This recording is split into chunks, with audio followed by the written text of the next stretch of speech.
काझीरंगा ही कर्दमभूमी आहे. आपण काझीरंगा याचं पुढचे क्वेश्चन घेतोय. काझीरंगा ही कर्दमभूमी आहे हे विधान सोदाहरण स्पष्ट करा. सोदाहरण म्हणजे काय बरं? उदाहरणासहित स्पष्ट करायचे. मग आपण आधीच पाहिलं की काझीरंगा हे अभयारण्य आहे, आसाम राज्यात आहे. त्याचा एरिया किती आहे हे आपण फर्स्ट क्वेश्चनमध्ये बघितलं, भौतिक वैशिष्ट्यामध्ये. मग आता याला टर्न कसं करायचं आहे तर बघा, भारताचे भूषण असलेले काझीरंगा या पाठाचे लेखक वसंत अवसरे आहेत. या पाठात अभयारण्याला कर्दमभूमी का म्हटले आहे त्याचे वर्णन केले आहे. बघा क्वेश्चनमध्येच आहे की नाही, म्हणजे हे दोन्ही तुम्हाला न चुकता लिहू शकता. मग आता बघा, हे अभयारण्य आसाम राज्यात आहे. पाठ झालंच असणार मी सांगता सांगता. सुमारे 265 चौरस किलोमीटर विस्तार असलेला, म्हणजे त्याचा एरिया किती आहे? 265 टू 65. या अभयारण्याला कर्दमभूमी म्हटलेलं आहे. का बरं? कर्दम म्हणजे चिखल, भरपूर पाऊस पडतो. त्यामुळे काय झालं की या अभयारण्यामध्ये चिखल जास्त प्रमाणात होतो. मग चिखल असल्यामुळे काय आहे? पाणी भरपूर आहे, चिखल भरपूर आहे, झाडे झुडपे उंच उंच वाढतात, गवत वाढलेलं असतं. मग त्यातून चालणं आपल्याला कठीण आहे की नाही? म्हणजे त्या कठीण असल्यामुळे संकटाला बोलावणेच होय. मग प्रवासी त्याच्यातून चालू शकतो का? नाही. मग तिथे आता सोदाहरण काय स्पष्ट करायचं आहे बरं? तर सोदाहरण म्हणजे पहिल्या ह्याच्यात आपण जसं सगळं लिहिलं तसं लिहायचं नाही. फक्त उदाहरणासहित फक्त आपण कुठलं घेणार आहोत? एकशिंगी गेंडा. मात्र या अभयारण्यात चिखलामुळे तो आढळतो. का बरं?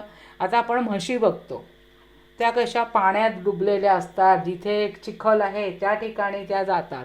तसा हा गेंडा देखील काळा कुळकुळीत ढप्पा असतो की नाही? मग तोही या अभयारण्यात चिखलामुळे आढळतो. मग तो काय करतो चिखलाला? तो आपलं शरीर थंड राहण्यासाठी पूर्ण चिखलामध्ये तो झाकून घेतो, चिखलाने स्वतःला. असा हा चिखलाने माखलेला गेंडा चिलखत घालून अँड आर्मर, म्हणजे बघा चिलखत कशाला म्हणतात माहिती असेल तुम्हा लोकांना, की योद्धा हा जेव्हा रक्षण करतो, तुम्ही तानाजी वगैरे पिक्चर बघितले असेल, तेव्हा आपल्या स्वतःला झाकण्यासाठी समोर ढाल वगैरे असते ना, तर आता हा गेंडा काय ढाल घेऊन उभा राहणार आहे का? नाही. तर लोखंडी याचा ढाचा कव्हर्ड केलेला असतं त्याला. तशासारखा जणू हा एवढ्या मोठ्या अभयारण्यामध्ये हा एकशिंगी गेंडा चिखल अंगावर घेऊन एखाद्या योद्ध्यासारखा रक्षण करत आहे की काय, असं वर्णन यात केलेलं आहे. बघा, हा चिखलाने माखलेला गेंडा चिलखत घालून पहाऱ्यावर उभा असलेल्या एखाद्या विशालकाय योद्ध्यासारखा भासतो, की येऊन तर बघा आमच्या काझीरंगामध्ये मी आहे असा म्हणणारा जणू काय हा योद्धा तिथे उभा आहे रक्षण करत. तर हे झालं एक्सप्लेनेशन. आता आपण आन्सर पूर्ण वाचूया. भारताचे भूषण असलेले काझीरंगा या पाठाचे लेखक वसंत अवसरे आहे. या पाठात अभयारण्याला कर्दमभूमी का म्हटले त्याचे वर्णन केले. हे अभयारण्य आसाम राज्यात आहे. सुमारे 265 चौरस किलोमीटर विस्तार असलेल्या या अभयारण्याला कर्दमभूमी म्हटलेलं आहे. कर्दम म्हणजे चिखल. भरपूर पाऊस या भागात पडत असल्यामुळे काझीरंगा या अभयारण्यात चिखल जास्त प्रमाणात असतो. भरपूर झाडे झुडपे, उंच उंच गवत वाढलेले असते. त्यातून चालणे म्हणजे संकटाला बोलावणे होय. प्रवासी चिखलातून चालू शकत नाही. परंतु उदाहरणच घ्यायचं राहिलं तर एकशिंगी गेंडा मात्र या अभयारण्यात चिखलामुळे आढळतो. तो शरीर थंड ठेवण्यासाठी स्वतःला झाकून घेतो. अशा हा चिखलाने माखलेला गेंडा चिलखत घालून पहारा देतो आहे. असं काही जणांना एवढं लिहिणं कठीण होतं. जणू हा पहारा देतोय, चिलखत घालून पहारा देतो आहे अशासारखा उभा असतो. ज्यांना हे पूर्ण लिहिता येतं त्यांनी पूर्ण लिहा. उभा असलेल्या एखाद्या विशालकाय योद्ध्यासारखा बसतो. आता हिंदीमध्ये बघूया आपलं. भारत का भूषण आसाम राज्य का अभयारण्य कौन सा है? काजीरंगा. इसे करदम भूमि कहाँ कहते हैं? क्यों? करदम यानी कीचड़, मड़. यह अभयारण्य आसाम राज्य में है. 265 स्क्वायर किलोमीटर इसका एरिया है. बहुत बारिश के वजह से यहाँ कीचड़ ज़्यादा होता है. बहुत पेड़ होते हैं, घास बहुत आती है, उसमें चलना बहुत कठिन हो जाता है. यात्री जो जंगल देखने आते हैं वो इतने बड़े कीचड़ से चल नहीं पाते हैं. मगर यहाँ जो एक शिंगा है यहाँ पे ओनली ओई दिखाई देता है. अपना शरीर पूरा यानी ठंडा रखने के वजह से वो कीचड़ पूरा कीचड़ में बैठा हुआ या अभी बैठा है तो कीचड़ उसके ऊपर तो आ ही जाएगा. ऐसे रख के कीचड़ में फंसा हुआ दिखाई देता है. अभी ये कीचड़ उसके आंग पे है तो क्या कहा है? जैसे अपना पूरे जंगल का या अपने खुद का रक्षक वो है. अभी नेक्स्ट वन है शॉर्ट नोट्स. तो फर्स्ट वन हम लेते हैं. अभी यहाँ गेंडा आया ही है तो गेंड्याच्या सवयी हैबिट्स. अभी देखो इसकी भी हैबिट होती है. जैसे हमारे यहाँ डॉगी होता है. ये डॉगी यानी कोई मेहमान भी आए तो हम मेहमानों से बात करते करते एकदम डॉगी पे आ जाते हैं. ये डॉगी हमारा ऐसा है, वो डॉग यानी हम इतना प्यार से वो डॉगी का वर्णन कर, जैसे हमारे यहाँ के गेस्ट डॉगी का पूरा ये यानी उसकी स्तुति सुनने आए हैं ऐसा लगता है. अभी देखो यहाँ भी इसका भी हैबिट देखना है. काझीरंगा या पाठाचे लेखक वसंत अवसरे आहेत. या पाठात गेंड्याच्या सवयी विषयीचे वर्णन केले, उसके हैबिट के बारे में बोला है. क्या है कि आसामच्या राज्याचे, ये लिखना जरूरी है, आसामच्या राज्याचे प्रतीक म्हणजे एकशिंगी गेंडा. गेंडा हा कसा असतो? लोनलीनेस असतो, एकलकोंडा असतो, म्हणजे एकटाच राहतो. शरीर थंड राहावे यासाठी चिखलाने अंग माखून घेणारा हा विशाल काय खूप मोठा असतो ना गेंडा, तर तुम्ही बघितला असाल आहात. सामाजिक आरोग्याचा भोगता आहे. आता सामाजिक आरोग्याचा कसा आहे? आपल्या लोकांना सांगतात यहाँ मत जाना, वहाँ मत जाना, वहाँ ऐसा है, वहाँ, तो भी हम कोई भी सुनते नहीं है. मगर ये हमें कौन सा संदेश देके जाता है? देखो, संपूर्ण जंगलात फक्त एकाच ठिकाणी विष्ठा टाकतो. म्हणजे याला जर जायचं असलं तर तो काय करतो? कावडंग म्हणतो ना तसा याचंही पण, तर तो काय करतो की एकाच ठिकाणी जातो. आता तुम्ही म्हणाल तो यही है, एनिमल ही है, उसे क्या समझ में आता है क्या? तो एकाच ठिकाणी जातो. जंगलात कुठेही असला तरी त्याच एका जागेवर गेंडा येतो. कशासाठी? मल विसर्जित करने के लिए. यावरून घाण कुठेही टाकू नये, शेजाऱ्या पाजाऱ्यांना त्रास होईल असे वागू नये, हमारे नेबर को तकलीफ नहीं होनी चाहिए, यही संदेश ये एक शिंगा दे रहा है. ऐसे लेखक ने कहा है. शेजाऱ्या पाजाऱ्यांना, शेजारी पाजारी म्हणजे नेबर्स, त्रास होईल असे वागू नये हा जणू संदेशच एक शिंगी गेंडा देतो असे वाटते. तेव्हा कुठलीही शंका न घेता हा प्राणी निर्बुद्ध आहे ऐसा अपन म्हणतोय. इसे कहाँ बुद्धि होती है? क्योंकि हमने बहुत बार देखा नहीं होता है उसे. हाथी को हम देखते हैं, कभी कभी कैमल को भी देखते हैं, मगर ये निर्बुद्ध है, इसको कोई बुद्धि नहीं है. मगर जब ये जो हम लोग देखते हैं कि वो एक ही जगह पे जंगल में कहीं पे भी हो तो भी वही जगह पे आए, वो क्या करता है? एक्सक्रीमेंट यानी मल विसर्जित करता है. तो इससे कौन सा संदेश मिलता है? शेजाऱ्या पाजारांना त्रास होईल असे वागू नये हा जणू संदेशच एकशिंगी गेंडा देतोय असे वाटते. तेव्हा कुठलीही शंका न घेता हा प्राणी निर्बुद्ध नसून टाकाऊ नाही तर शहाणा म्हटला पाहिजे. बरोबर. Second one guy. बघा इथे नंबर मी वेगळा दिला कारण मी पहिले दोन नंतर घेते. लेखक. आता तुम्हाला असं वाटतं एवढं का सांगतात मॅडम? बरेच जण असाही प्रश्न मला विचार, मॅडम आपने तो फर्स्ट सेकंड लिहा है, वहाँ तो थर्ड फोर्थ लिखा है. म्हणून सांगते कधी कधी होऊ शकतं. लेखक वसंत अवसरे यांनी काझीरंगा या पाठात गाय बगळ्याची, आता इथे गाय बगळ्या म्हणून काय म्हणायचं, काझीरंगा या पाठात गाय बगळ्याची माहिती सांगितलेली आहे. काझीरंगा या अभयारण्यात जंगल सफारीचा आनंद लेखक घेत असताना उंच उंच गवतातून म्हशीचा कळप शांतपणे चरत असताना त्यांना दिसला. आता हिरवं हे आहेच ना जंगलामध्ये, गवत, घास. मग बारीक कीटक खाण्यास गाय बगळे काय करतात, म्हशीच्या पाठीवर येऊन बसतात. विशाल शिंगाच्या म्हशीच्या मधून फिरणारे बगळे पाहून लेखकांना वाटले की निसर्गाची ही काळ्यावरची पांढरी लिपी, म्हणजे काळ्या कोण आहेत, म्हशी, पांढरे कोण आहे, बगळे, केव्हा तरी कागदावर चित्रित केले पाहिजे, म्हणजे त्याचा फोटो किंवा स्केच काढलं पाहिजे, चित्र त्याचं काढलं पाहिजे, हो की नाही.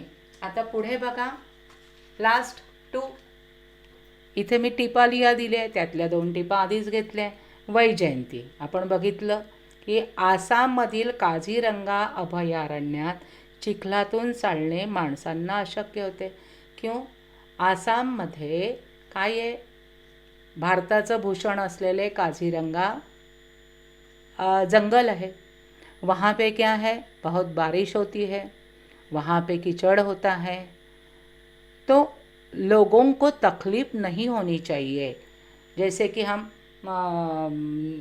आप लोगों ने देखा होगा, नेशनल पार्क हो या ताड़ोबा हो या जो भी कोई जंगल आप लोगों को पता हो, उसमें से हर एक जंगल, वैसे ये आसाम में काज़ीरंगा है, तो वहाँ से जाने के लिए तकलीफ होती है यात्रियों को. इसलिए काझीरंगा या अभयारण्यातून प्रवाशांना फिरवून आणण्यासाठी 15-20 हत्ती खास शिकवून ठेवले होते, यानी उन्हें सिखाया गया था. कैसे, 1 2 3 10 ऐसे, नो, कि ये जंगल में से किस तरह से घूमना है. जब कोई यात्री आएगा उसको अपने पीठ पे बिठाकर किस तरह घूमना है ये सिखाया गया था. जैसे कि हम कुत्ते को बोलते हैं सेकंड कर, ये कर, वैसे कर, ऊपर अप डाउन, इसी तरह यहाँ अप डाउन नहीं, यहाँ उन्हें सिखाया गया था. जंगलात फिरण्यासाठी लेखकांना एक हत्तीण मिळाली, तिचे नाव वैजयंती. इसका तो हमने देखा है 1-2 इसमें. आता ही हत्तीण कशी, इंद्राच्या ऐरावताला मुलगी शोभेल अशी सुंदर ती होती. अभी आप बोलेंगे यहाँ इंद्र क्यों, इंद्र यानी इंद्रदेव. उनके यहाँ एक हाथी था, उसे ऐरावत कहा था. तो ये वैजयंती भी उसी तरह मस्त थी. भगवान के यहाँ का ऐरावत है ना, जया अंगी मोठेपण तया यातना कठीण. ऐरावत रत्न थोर.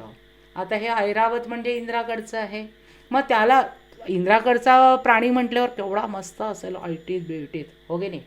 मग त्याची जणू ही मुलगी, जैसे कि ये इंद्रदेव का जो हाथी है ऐरावत, उसकी लड़की ही एकदम परफेक्ट दिखाई देगी, इतनी वो सुंदर थी असे लेखक म्हणतात. तिची चाल पण ऐटीतच होती, यानी वो चलती भी थी तो बड़े रुबाब से, चाव से चलती थी.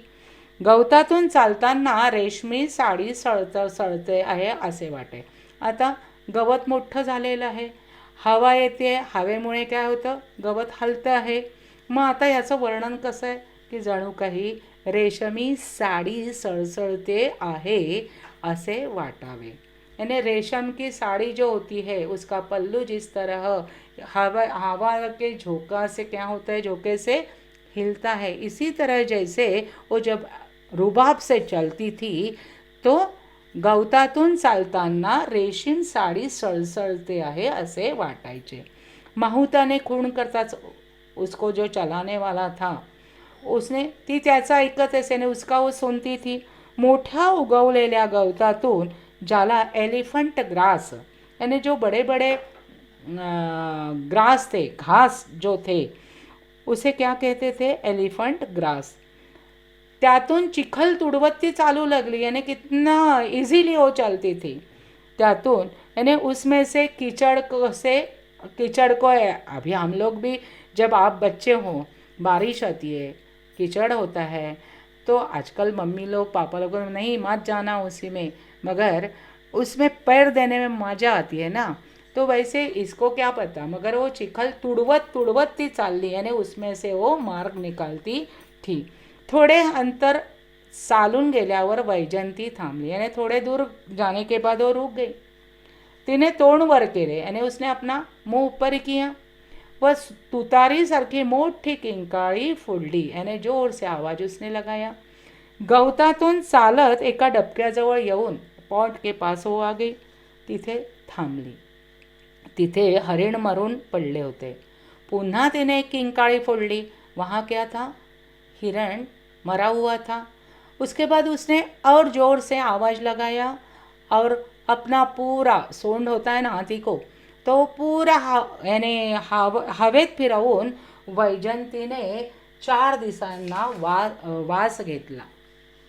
आता आपण बघितलं गंध ज्ञान बघितलं ना, मग तिने काय केलं, सोंड वर केली, सर्व फिरवलं, पुन्हा आवाज केला, पुन्हा तिथला वास घेतला।